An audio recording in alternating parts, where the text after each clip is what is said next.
مقامات تاجیکستان همایش بین المللی آب را که تحت ریاست یکجایی با نیدرلند برپا می شود کنفرانس امید نام گذاشته اند. این کنفرانس امید برای 2 میلیارد و 100 میلیون نفر است که به آب آشامیدنی بی خطر دسترسی ندارد. امید برای 3 میلیارد و 600 میلیون نفر است که در حال دشوار سانیتری قرار دارد. امید برای 500 میلیون نفر است که به حاجتخانه دسترسی ندارد. امید برای 2 میلیارد و 300 میلیون نفر است که در کشورهای مواجه با کمبود آب به سر برده، از این بین 733 میلیون نفرشون در کشورهای مواجه با کمبود جدی آب زندگی می‌کنند.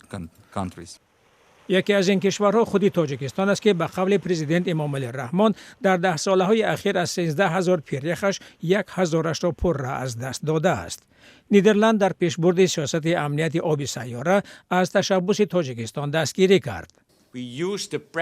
کنفرانس برای درک بهتری چالش‌های وابسته به آب، سبب‌های نبود امنیت دسترسی به آب و هم راه‌حل‌های تغییر نظام مدیریت، مالیه، فناوری‌ها، امکانیت‌ها و تشبث‌های ما ضرور است تا که ما طرز رفتار در آینده را بررسی کنیم و از تکرار گذشته دست کشیم. نیدرلند که میگوید منتظر نتیجه های سازنده و واقعی از کنفرانس می باشد، امیدوار است که چندین کشور در سطح بلندترین سیاسی عهده‌داری های عملی نشان میدهند. کار در سمت آب امنیت غذایی را بالا میبرد و نابرابری جنسی را کم میکند.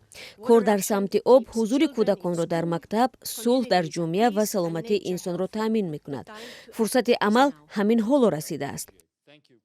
برخی از ناظران بی‌طرف با مؤثر بودن چنین نشست‌ها و شنیده شدن صدای دعوت به عمل در سطح جهانی، به ویژه در حالی که چالش‌های بین‌المللی مثل جنگ روسیه علیه اوکراین محتوای مسائل جهانی را پخش کرده است، با احتیاط بها می‌دهند.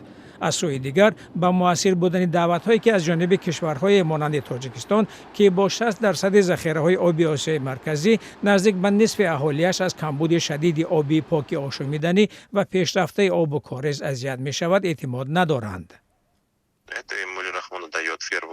این تشبث پیش از همه نمایش امام علی الرحمن را در صحنه بین المللی تأمین می کند. دیگر اینکه توجه کمک رسان‌های احتمالی را که در منطقه های پرمشکل تاجیکستان کار کرده در بهبود وضع سهم گذار می شوند جلب می کند.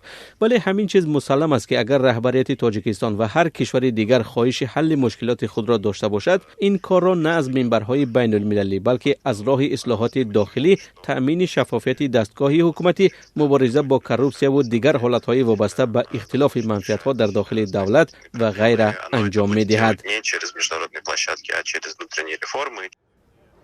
تحلیلگر سیاسی پیتر لیانارد میگوید وقتی تشبث‌های بین المللی از کشورهای خودکامه و متهم در سرکوبی حقوق و آزادی‌های انسان صدا می‌دهند، کشورهای دیگر احتمال است که از آنها پیروی نکنند.